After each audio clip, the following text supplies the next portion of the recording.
I've got Cody Webb today. So Cody is a Portland-based stand-up comedian and major content creator. He's currently sitting at 178,000 followers and 8 million likes on his TikTok channel. I looked at just his last few TikToks before we signed on, and he's got 2 million views on one and 1.2 million on another. It's absolute craziness, and that's what I want to talk to him about, as well as his stand-up comedy. And I'm just stoked to talk to him. Let's bring him up right now. It's Cody Webb. Hello. Thank you so much for doing the show. Oh, thank you for having me. I really appreciate it. So the first thing I want to ask, I'm gonna leave the hat a little bit of a mystery until we get to it. Okay. The first thing I want to ask is, what came first, the content creation or the comedy? Stand up started first. I started Okay. doing stand up officially in about 2018, 2019. I'd done Okay. a little bit before, but I started taking it more seriously after I graduated. And then, COVID hit and I was looking for a way to, you know, entertain myself, do things like I saw other comedians that I knew doing that route. And I thought, that seems like something I could do. Uh-huh. So, I tried it out and I just kept posting and it kept working. So, Uh-huh. just that's how where we're at. And there's a little bit of a differentiator between your comedy and your TikToks. You've got a channel dedicated to your stand-up where you post clips, but you also, your TikToks are actual content creation. It's not just clips. Right. You're actually creating something for the masses to consume. And Yeah. and there that's one thing. If a comedian calls themselves a content creator and all they do is cut up their stand up and put it up, that's not really creation, because you already created the stand up set and you're just recycling it for, Right. and the actual content creation, that's what inspired me, was what you're doing with the content creation. So I don't know if that's a differentiator that anybody cares about, but that's the way I see it. Oh no, I definitely differentiate it because one thing I learned is a lot of with stand up, you generally have you've got a little bit of time to develop a joke. Mm-hmm. You've got more of a captive audience. Like it's not as easy to leave a comedy show than it is to swipe up on TikTok. Right. So with TikTok, you got to grab their attention immediately and you got to, keep that attention, keep that energy. Whereas with stand up, you can have lulls in it and you're supposed to have lulls. Yeah. Like I have the problem where I'm just like at 100% the whole time. And people are like, tone it down a little bit for part of it. We need a little bit of a break and then you can go ramp it back up. But with TikTok, because it's the short form sort of thing, you can have it be there that whole time. And I think that's part of why it works really well. And stand up also can do well on TikTok. It's just generally a different kind of crowd. I felt like. Yeah, it is. It's different, and I think, I watch between the two channels you have, the stand-up channel and your regular channel. I would bet you've got a different type of follower on the stand-up channel versus the creator channel. Yeah. Yeah. So do you feel like that doing this content creation opens up your mind so you can actually write better stand-up from it? Oh yeah. I've like it's a two-way street. Like a lot of my jokes I write for stand-up, I like do on TikTok, and sometimes stuff that I come up with in the moment while I'm filming. I do on TikTok. It does really well, and I post it in some one of the new bits I've been doing. I've had one of the comedians I know was like, you if you haven't done this on stage, you absolutely should. I think this would kill. Uh-huh. And, sometimes I don't think that, but like I don't take everything from TikTok and make it a stand-up routine. Uh-huh. But sometimes I do. Sometimes I kind of use TikTok to be like, is this joke good? Sometimes I use stand-up to figure out if a joke's good and then kind of adapt it. Yeah. It really depends on it's just another way to get me to write more things. Yeah. And And it's kind of like a lot of comedians use Twitter yeah, exactly. to do that. Whereas, it takes a little bit more thought and preparation to actually put together a 30 or 60-second Absolutely. video. And now, as far as your popularity on TikTok, how is that translated into putting butts in seats at shows? I am still working on that personally. Mhm. Yeah, the problem with that is, I'm so that TikTok is not concentrated to one area. It's all over the world. Mhm. So like if I were to go on tour, I think it would work a little bit better. But, given that at this point, I'm still pretty Pacific Northwest. Mhm. I have had a couple of people come to shows, but it's not a huge number at this point. Uh-huh. Just because another thing is with TikTok, it's kind of it's TikTok really wants people to stay on TikTok. That's what the algorithm is Yeah. there. Yeah. Like that, more than any other platform that I've been on, it punishes you for trying to bring people to other things. Mhm.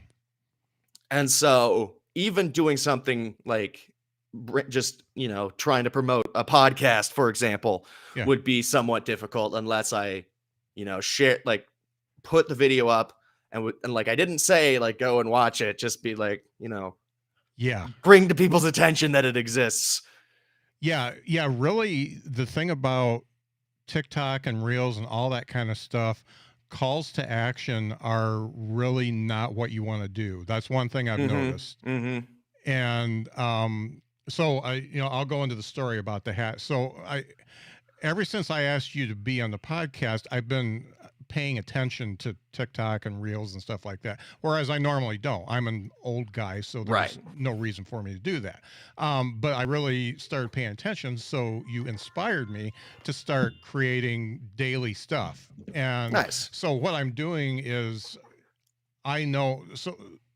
taking it all the way back when I first started looking for ways to promote the podcast, the calls to action, even when you're just posting a picture, is still not the way to go. So I started making my own memes about how bad I am as a podcast host.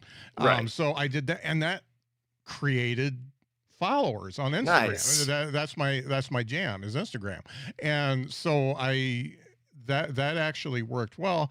And I thought, okay, you're doing it. And I've dabbled in doing videos here and there, but the way you're doing it, you're pretty much daily. So I said, okay, I'm going to put something out daily for a while and see how it goes.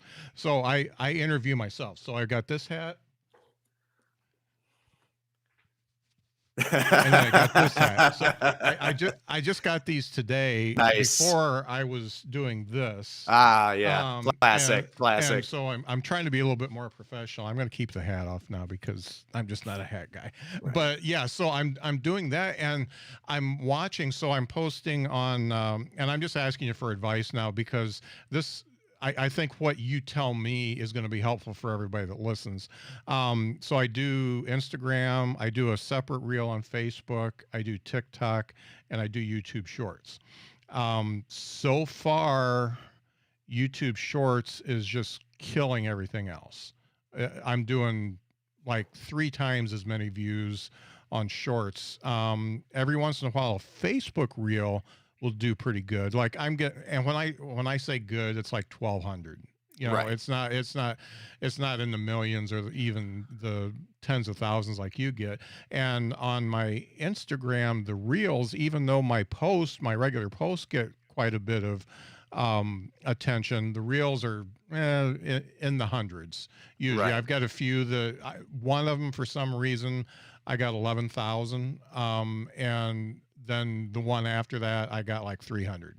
So it was something happened, and I've also noticed that um, there's like a shelf life on both the Facebook and the Instagram reels, like all of a sudden they just stop. Yeah. And whereas TikTok and YouTube shorts, they seem to keep trickling in, and then you get these bumps where you go to bed and you wake up and you find out another 100 people watched, Hmm. and it's a week after you posted it. So Yeah. so I wanted to get your advice. How did you start attacking the platforms? Because I think you're on all the same platforms I am. Yeah. How did you start attacking them, and what made you decide on really leaning into the TikTok? Well, I mean, that's the thing is I started on TikTok. When I was doing TikTok originally, I was only focusing on TikTok. Hmm.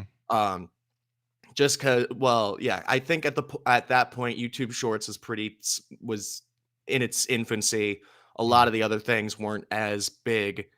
Like occasionally I would post something, I would cross post something to Instagram, but most of the time I was just focused on TikTok. I just did like it just seemed like too much work most of the time. Hmm. Um, but lately, more recently, so like probably the past 6 months or so, I've been trying to uh basically cross post things. And essentially what I did for a lot of the other one for most of the platforms, I just started with the exception of Instagram because like I had somewhat of a following on there already. On a few of them, I just started posting older TikToks, basically just trying to establish what I've already Hmm. established on TikTok. Yeah. Um, and not all of them, but just the ones that had done relatively well. And just trying to get a following there. So yeah, why do I still stick to TikTok? Because that's part of it is that's where I've got the biggest following, so it makes sense to focus on that. Like basically, make all my content for that, and then Hmm. get it and then put it somewhere else. And another thing is people on TikTok are nicer to me. That's part of it. Uh, instant like on so in terms of people being nice to me, it goes TikTok, then Instagram, and then I would say it's probably a tie for a last with Facebook and YouTube. Those can Uh-huh. be pretty brutal sometimes. Um, I'm not entirely sure why, but like well, my guess, at least with Facebook, is and probably Instagram too, because same company, is that they're more likely to they're showing it to people that will engage with it, but they don't Uh-huh. care what kind of engagement it is. If it's engagement, it's engagement. Whereas TikTok, I feel like tries to make more insular groups. So Uh-huh. trying to show it to people that will like it and can like they don't generally don't do hate watching as much. Sometimes you end up on the wrong side of TikTok, but most of the time, if you post something if you post something that you want like a specific group of people to see, that'll Hmm. generally be how it goes. Yeah, it feels like TikTok. I would compare it. TikTok is more like Twitch, where um, Facebook Reels is more like, I don't know, Facebook. Yeah. And the thing with TikTok, you're right. The only thing you have to do on TikTok is either watch the videos or people's live feeds. I know they're doing this trivia thing now, but it's to stay on there. When you're on Facebook, you can watch a reel, you can see posts, you can message Hmm. your friends and all that kind of stuff. And then YouTube's the same way. I mean, you could watch some shorts, you could watch a movie or whatever you want to do. But TikTok is pretty much that audience that is captive and definitely. I think you can find your tribe there a lot easier than in most of the other places. Yeah. I did get a pretty funny comment on one of my shorts on YouTube. Guy said, "Take your boomer humor back to Facebook where it belongs." I liked it. Yeah. I You know it's good because it rhymes. yeah. Yeah, I thought getting any kind of a response was great, and that one especially. That's probably what I would have said when I was his age. So, Right, right. um, so when you're doing this content, especially for TikTok, I mean, you're putting a lot out there. Are you like recording like 5 or 6 of them at a time? Are you just committing to a certain time during the day you're going to do it? How do you schedule this and make it happen? So, yeah, most of the time what I'll do yeah, I would say probably like 90% of my TikToks are filmed. I'll have like a Saturday or a Sunday, and I'll just devote several hours to just because I'll have like a list of ideas for Hmm. both. I've got like a separate list for TikTok and for stand up, and then sometimes they'll bleed into each other. Yeah. But I'll just go into it and I'll just be like, I'm just gonna make as many, well, not as many because I still do care about the quality, but I don't want to get, but you don't want to get too into like you're not making a feature film. Like it's Yeah. okay to not have the best production value. Especially unless like that unless you have your audience has the expectation for that production value. So in general, it's just you just go make the TikTok, like not don't edit it. Like I save the editing for later. I'm Uh-huh. just like, all right, I think I've got enough here to work with, and then I move on to the next one. And then sometimes I'll have, depending on how I'm feeling that day, I'll have anywhere from like 6 to 12 TikToks that I can Uh-huh. use. So if I'm Cool. doing that roughly once a week, that's enough to do it daily. I haven't been doing daily as much recently just because part of it is I've just been really busy with other things the past Mm. couple of weeks. And um but most of the I'm still able to coast on what I've already got that I just haven't edited yet.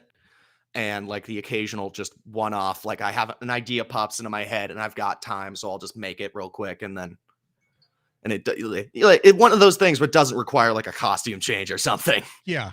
Yeah. Have you ever been surprised that one of them took off that you didn't, you just kind of did it as maybe even an afterthought, and you thought, this isn't a great idea, but I'm going to put it out there, and that one takes off, and then you've got one that you absolutely love that you think's the best one you've ever done, and it doesn't do as well? Oh, absolutely, absolutely. I would say more the second situation than the first. Uh-huh. Just by the nature of, if you throw a lot of things at the wall, only it's you're gonna get a lot more things that don't stick than stick usually. Uh-huh. Um, but I've had ones where it's just like this is just a silly idea. Like, or even like I don't know if people are going to like be mad at me for this. Just like a very silly idea, and the people are like, oh, they really like it. Uh-huh. Um, I would say, I once you've been in this for long enough, you try and temper your expectations. You have an idea of a like your average level of views, like what you Mm-hmm. would expect for like any video, and then you have videos that you're like, all right, this is doing better, and then like basically it's just like a tier system, and as long as you're hitting that base level, I think you're doing all right most of the time. Mm-hmm. But sometimes a thing will just flop and you just don't know why. Yeah. Sometimes it's just the time you post it. Sometimes it's, the algorithm is because sometimes the algorithm will suppress new things if there's, something controversial going on because they don't want to get involved. So they'll just promote older TikToks that they know are safe. Huh. Okay. Yeah. So yeah, sometimes it's just bad timing. And other times I've had, videos do well, like completely flop on TikTok but do well on other platforms, which is an interesting thing. Yeah. I haven't really looked into that as much because I don't want to have to be making TikTok for. I mean, I don't want to have to be making content for like based on all of these different platforms. Like I don't Right. have. I do not have the time to do that really, Yeah. and And I don't think the returns would be worth it at that point. yeah, I mean, you'd need to have like a production team to to Yeah, to do something different for each platform. right, Yeah. exactly. Do you feel like discerning what content resonates with your viewers on TikTok and the other platforms helps you to understand what your audience in a stand-up show is gonna respond to? I don't know. I don't think so. I feel Okay. like, like that's the thing is I feel like online a lot of the time, at least compared to where I'm at currently, like in Portland, Hmm. you can get away with a little bit more. Hmm. Like, because I've noticed with Portland audiences, like you can put the offensive part in the punchline, but you can't put it in the setup. Yeah. Because people will tense up and just be like, okay, I don't like that. They just get nervous. Yeah. But if you put it in the punchline and they don't expect it, then they'll just kind of involuntarily laugh. Uh-huh. And I don't mean like the hardcore offensive. I just mean like Yeah. it just when you have like this sort of complexion and you say certain things, like even if they're not actually offensive, people will just be it just they get suspicious. Yeah. That's what it is. Yeah.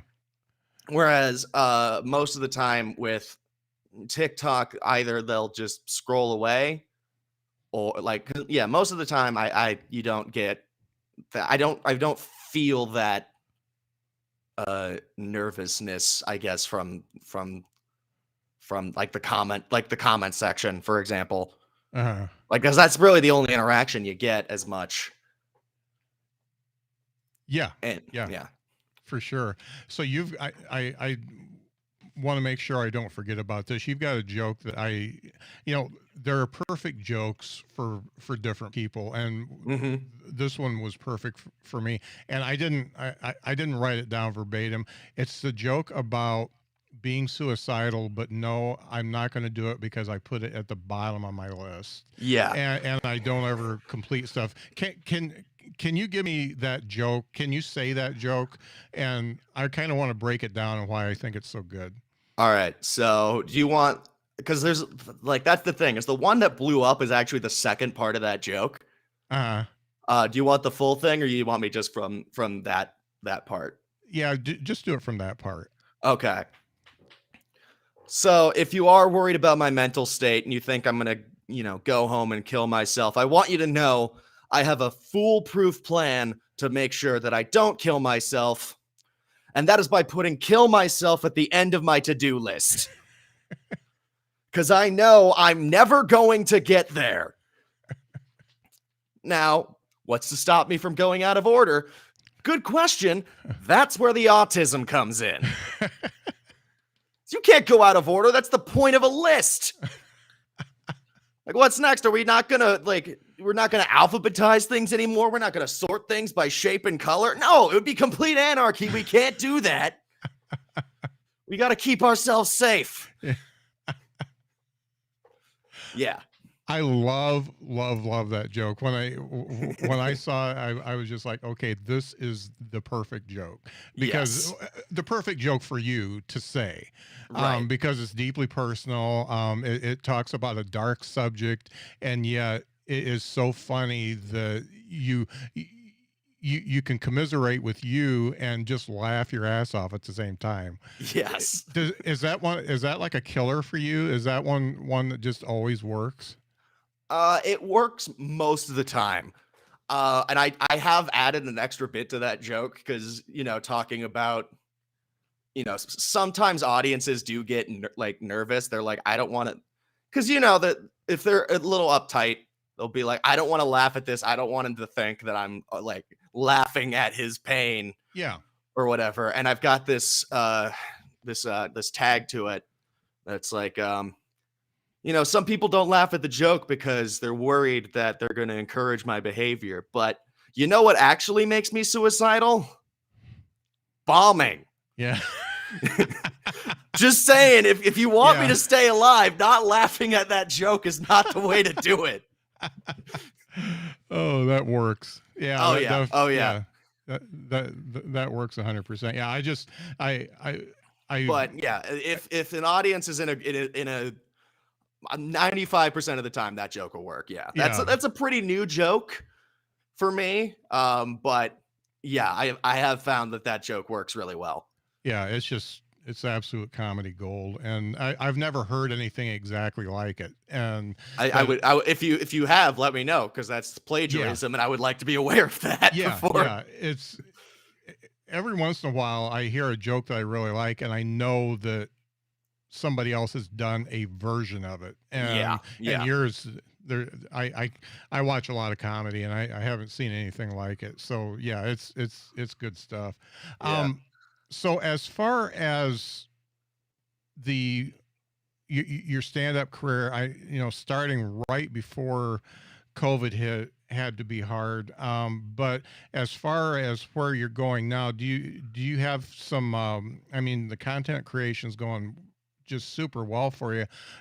As far as goals to start traveling and that type of thing, are you working on doing that, or do you just want to keep it pretty much regional based?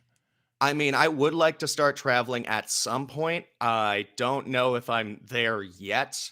Hmm. I want to keep working on my act. I want to, once I'm more consistently getting longer feature sets and headlining sets, then I think I'll be at that point. But right now, I think what's best is just to develop a little bit more before I go out and show everyone else, because the stage presence is something I'm still working on. I still need to perfect a little bit, because I can be a little bit uptight when I'm on stage. I'm still I'm still working on loosening up, trying to be more in the moment. Yeah. And I feel like getting that down would be good. And I'll branch out. Like, I'll do shows in Eugene. I've done a little bit in Seattle. Like, I'll look out for shows that are more outside of where I usually go. But I think for now, just focusing on being regional, applying to occasional comedy festivals, all that sort of stuff, I think is good. Because I'm not going in this with the expectation of hitting it big.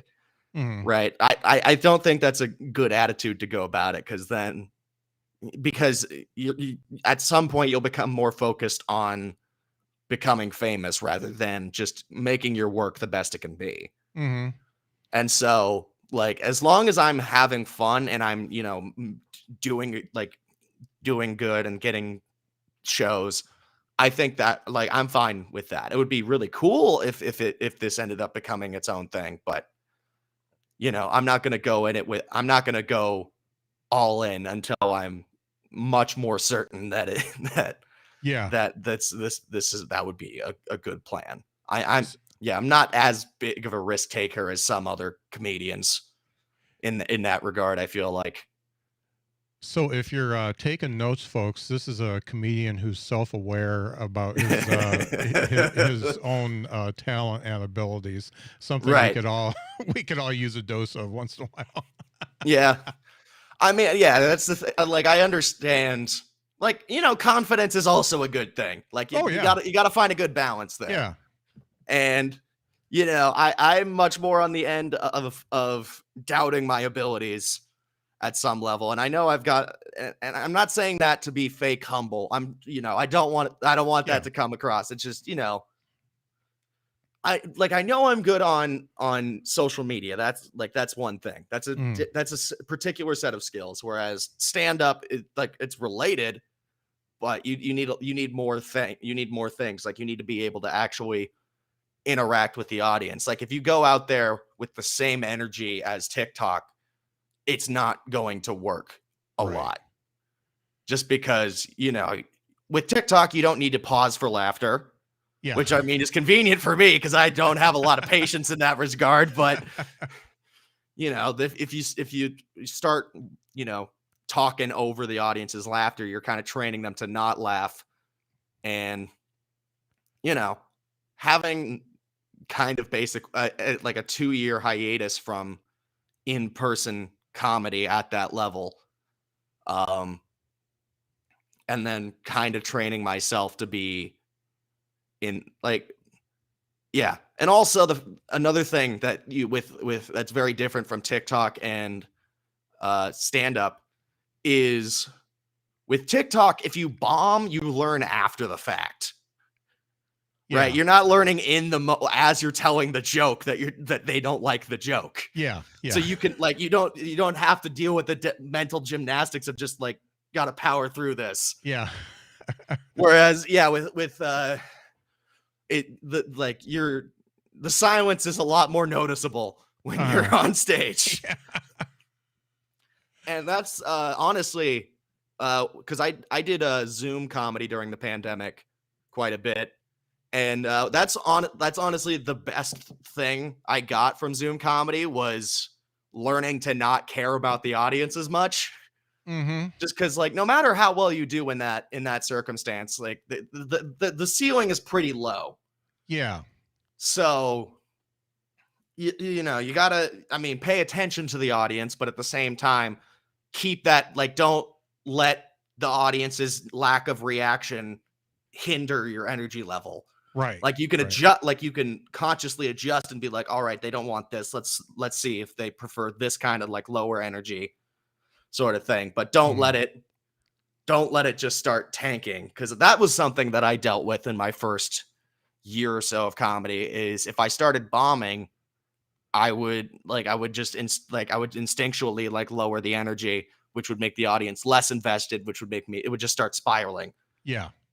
And yeah, so I'm actually that's my biggest problem. yeah. Yeah, I let one joke that doesn't hit the way I think it should just totally fuck up the rest of the set. Right. Yeah. And that's hard. And the whole stand-up thing is such a balance. I mean, you got to have a certain amount of confidence, but if you have too much confidence that you blame the audience for not laughing, then that's not good. And you have to have enough you have to be in the moment enough to know that this line of humor is not really working with this audience, so I need to switch gears and go to this set of jokes and stuff like that. Right. It's really, and you're doing all those things within a split second. While you're talking, sometimes you're thinking about you're thinking about what's, should I go down this line, should I keep this one up, should I go to the next one, and it's really it's difficult. Oh yeah. It's like, especially for me, like I am very jealous of the people who can go up on stage and just riff the entire time. Yeah, Like that is, I mean, me too. like I can do that at some level, not at the level of other people that I've seen, but I can do that. But the thing is, I can't do that while also having a plan. Right? Like I can do one or the other, but I can't do really both at the same time. Like occasionally I'll riff because, something weird happens or audience reaction or any sort of thing like that. But most of the time I try and stick to like the script, because I come from a theater background. That's where like I learned I learned stage presence. So yeah, having that sort of thing, having a script is what I'm most comfortable with. But yeah, that's another thing I'm going to be working on, is just, learning how to loosen up on that front. right. Do you so I mean, you've been doing it long enough that you've been able to, kind of immerse yourself into a community. Do you have any mentors or people who gave you advice that you're still sticking with today that it has totally worked for you?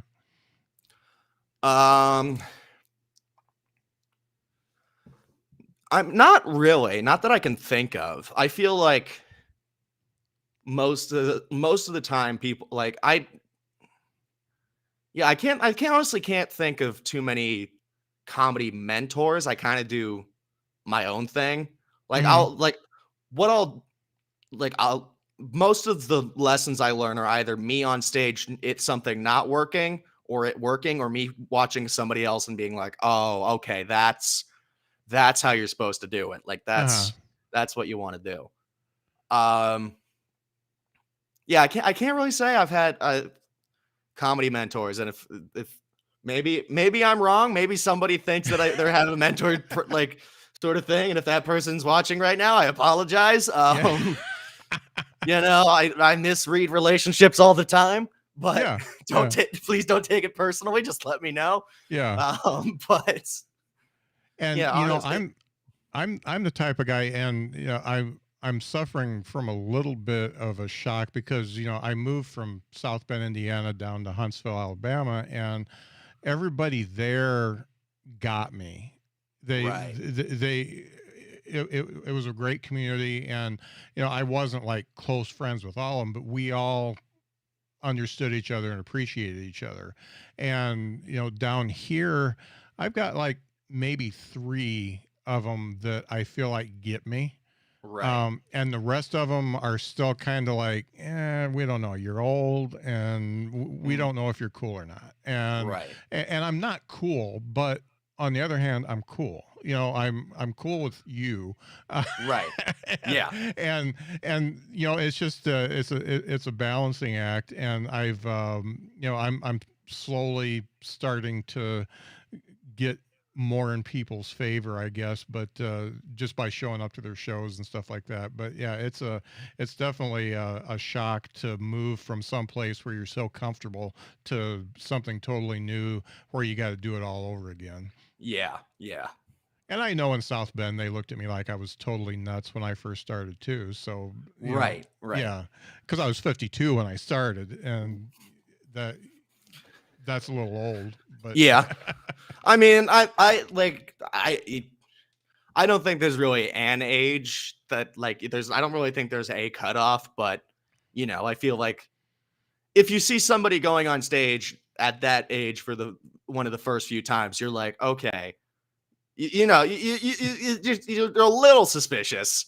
yeah, But I feel like that's true of a lot of people because there are a lot of people who go into comedy who try and go and do open mics who just don't understand that the jokes you make, like you're going among an audience of strangers. You can't yeah, make the same jokes that you would make like with your friends, for yeah, example. yeah, yeah, and Like and you need to build that trust in yeah. order to try and get something like that. Yeah, And when you get people my age, they do that, or yeah, they do jokes that are just so old that right, the it's not their joke, and they're just riffing on stuff that who knows Rip Taylor did 40 years ago. right, And yeah, right. so yeah, it's and a lot of them are up there on a dare, or they lost a bet or something like that. You'll never see them again, but some of them keep trying, and some of them shouldn't.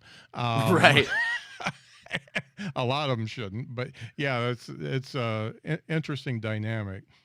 Well, so we are at the point of the show, my new favorite point of the show, where we riff a couple jokes off each other. So this is called "Is This Anything?"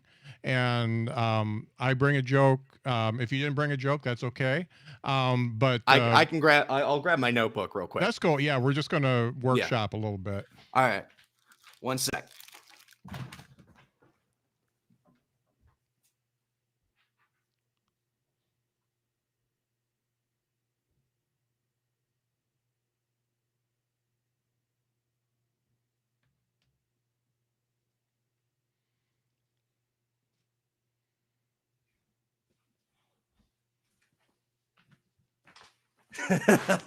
Gonna do my comedian hat for this part. I should have gotten a hat too while I was back there. All right. And since you're the guest, you get to decide who goes first. Um, I feel like you can go first. I think let's I've I've always gone first on this one. yeah that Uh, and makes that's sense. and that's totally cool. So this is I may have done this with somebody before, but I've rewritten it a little bit, condensed it, and um, it's kind of an extension of a joke I do about doing DoorDash and Grubhub. So, and talking about side hustles. So, the I'll just do it. One of my side hustles is my podcast. I interview stand-up comedians. You probably wouldn't like it, and that's just because they're at a comedy show. A couple years ago, I got a sponsorship from Manscaped. Now, Manscaped got famous for making a trimmer for your balls. They sent me a crate of all their products. It had the ball shaver, the nose trimmer, a hair trimmer, cologne, shampoo, and something called ball toner. And I'll tell you what, the ball toner is still unopened because I think my balls are past toning.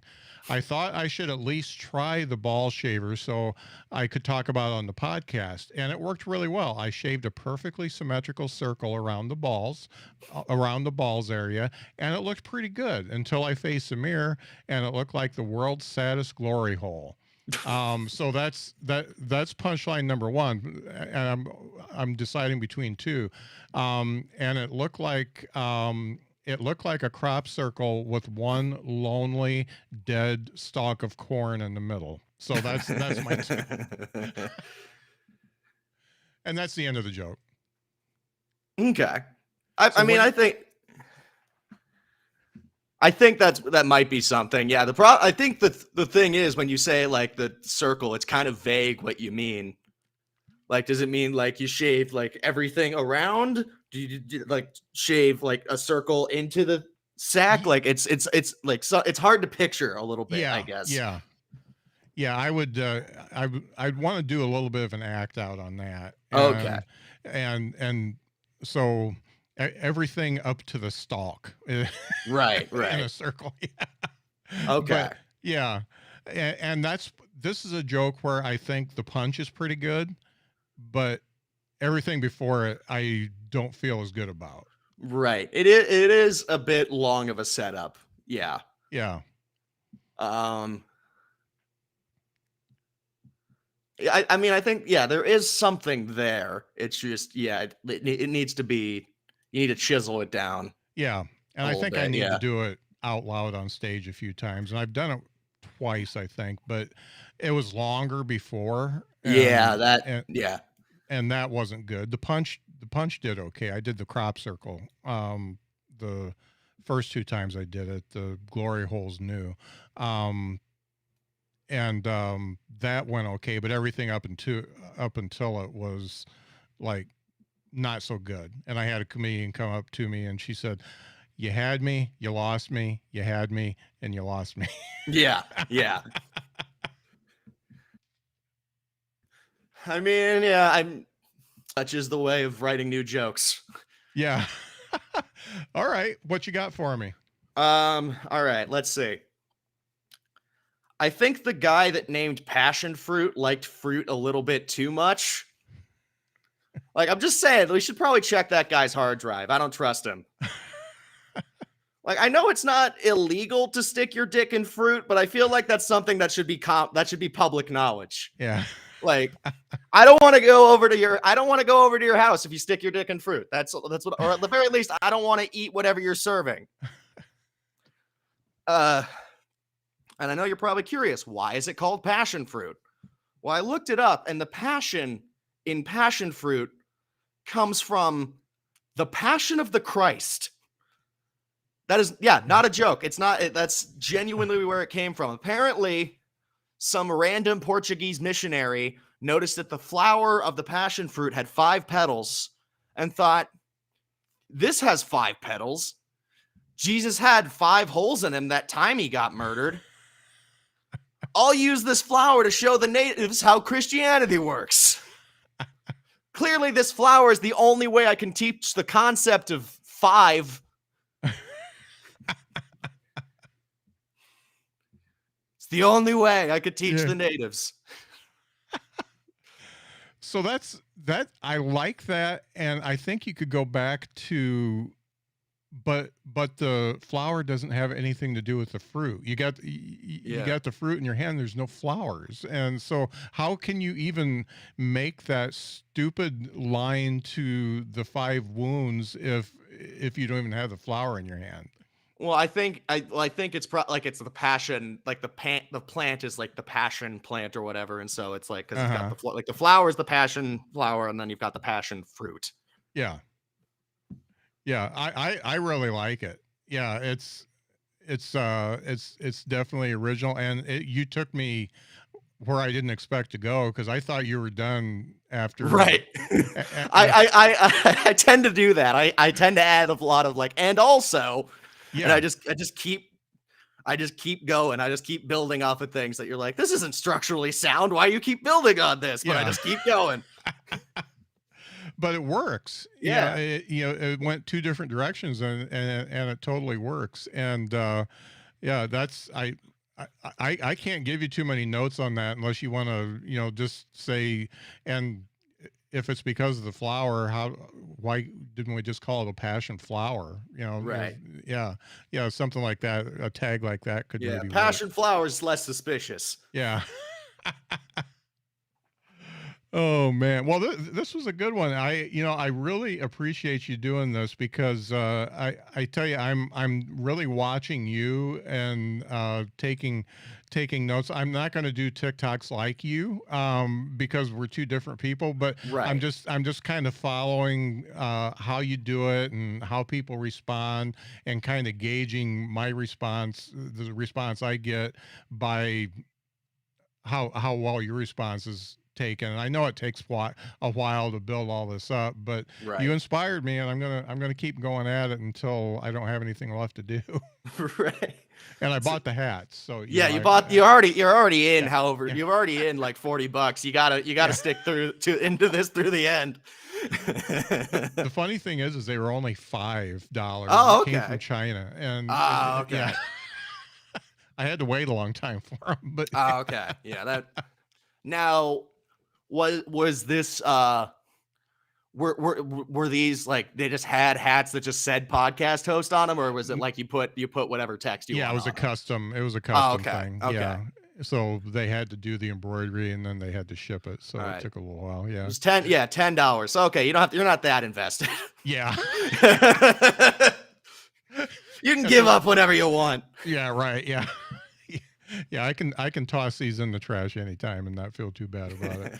Well, thanks so much for doing the show. It's been really great getting to know you, and I'm a fan, so I'm always watching, and I think that you know especially the comedy clips I watch, I think you've definitely got something, and have a little bit more confidence, and Yeah. I think you're a little bit more ready to branch out a little bit than you think you are. So Oh, thank you. yeah, get out of your comfort zone a little bit once in a while, Yeah.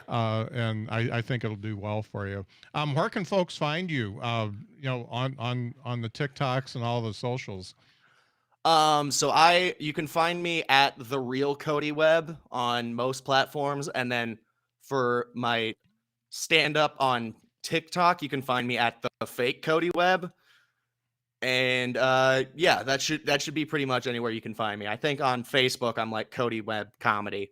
But Mhm. other than that, yeah, you can everywhere else is going to be at the real Cody Webb. That's where, and then you can find all my other links. I've got like a link tree on all of them. So if you really just find one and then go Yeah. through that, and you can find me wherever you want to follow me. Yeah, and the link tree will be in the show notes, folks. It's very easy to click on All it. right, yeah, So, yeah, that even better, even better. I yeah, forgot about that. yeah. Well, thanks so much. This has been really fun. It's great to get to know you. Yeah, it was great to get to know. This was really fun too. I had a good time.